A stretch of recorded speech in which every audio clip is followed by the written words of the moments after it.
नमस्कार जय जगन्नाथ दर्शक बंधु आपण समस्त को मो यूट्यूब चैनल को स्वागत। भगवान का कृपार आपण मैंने समस्ते भलरे थिबे बोली मोर आशा। जदि वीडियोटी भल लगिबो वीडियोटी को गोटे लाइक करिवे, शेयर करिवे एवं चैनल को सब्सक्राइब करिवे, जहा फलरे आपण माने प्रतिदिन एमिति नुआ नुआ वीडियो पाई परिबे एवं कमेंट माध्यम निश्चय जणाइबे वीडियोटी केमिति लागिला। आजिर वीडियो रे आमे जानिबा भगवत प्राप्तिर गोटे उपाय अर्थात भगवान को प्राप्त करिवार गोटे उपाय।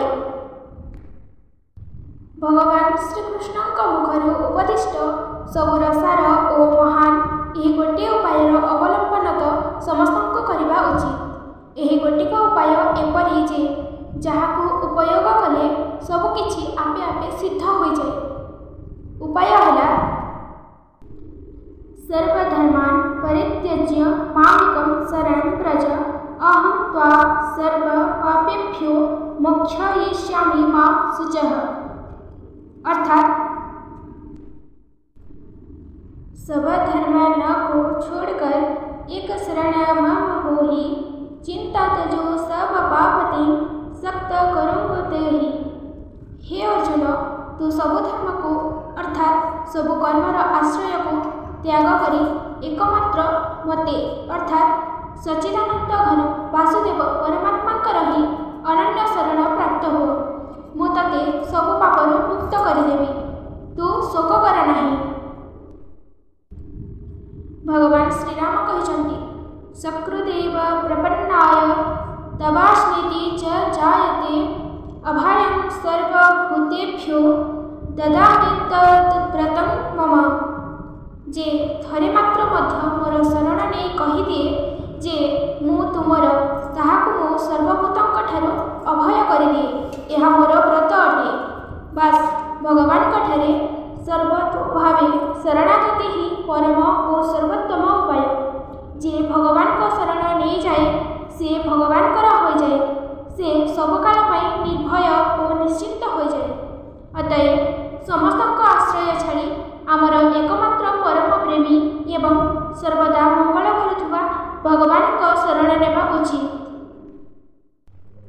जदि वीडियोटी भल लगिला वीडियो को निश्चय गोटे लाइक करंतु, चैनल को सब्सक्राइब करंतु एवं कमेंट माध्यम रे जय श्री कृष्ण लिखंतु। रहिली पुणी देखा हेबा आ गोटे नुआ वीडियो रे।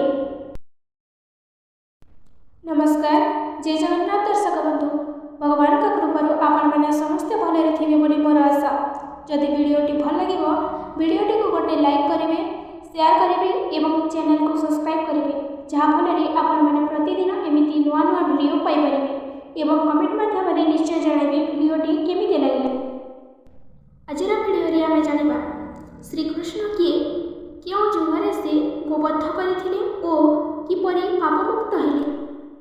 हाँ दर्शक बंधु, जुग चारोटी सत्य त्रेतया द्वापर और कली। सत्य त्रेतया जुगर अवसान पर द्वापर जुग आरंभ हुए। सत्य रे चारि पाद धर्म, त्रेतया रे तीनि पाद धर्म, एक पाद कली।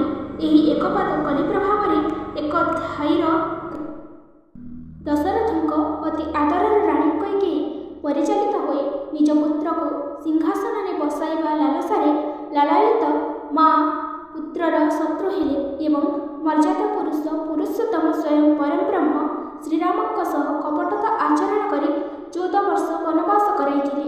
फलस्वरूप आत्मगर्भी अहंकारी राक्षस रावणर निधन होइथिले। त्रेतया जुग परे अवतीर्ण हेला द्वापर जुग। एही जुगरे दुई पाद धर्म, दुई पाद कली। एही दुई पाद कली पाई भाई भाईर शत्रु हेला। बारंबार स्वयं परम ब्रह्म अवतार ग्रहण पूर्वक विभिन्न रूप से ए धरारे अवतीर्ण होउछन्ति। कारण उद्देश्य है सन्थ पालन और दुष्ट दमन। सेथिपाई द्वापर जुगरे दुष्ट असुरଙ୍କ संहार और सन्थ पालन पाई भगवान श्रीकृष्ण मानव रूपे गोपपुरी जन्म। से शिशु अवस्थार असुर संहार करि चलिले। केतेक असुर गोरु रूप धारण करी नाना प्रकार उत्पात करुथिले, तेणु सेमानकु कृष्ण निधन करिथिले और एक षंढ रूप धारण करिथिबा राक्षसर बेकमुड़ी मारी गोवध पापर भागी होइथिले। एही गोवध पापर मुक्ति पाई कृष्ण रैवत पर्वत उपरे एक यज्ञ आयोजन करिले।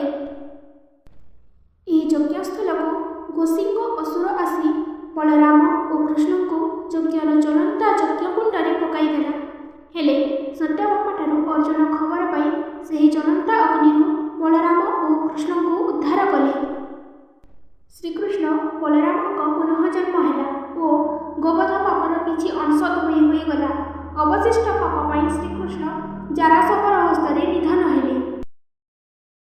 यदि भिडियोटी भल लगे भिडियो को निश्चय गोटे लाइक करंतु, चैनल को सब्सक्राइब करंतु एवं कमेंट माध्यम जय श्रीराम लिखंतु। रहिली पुणी देखा आ गोटे नुआ भिडियो रे।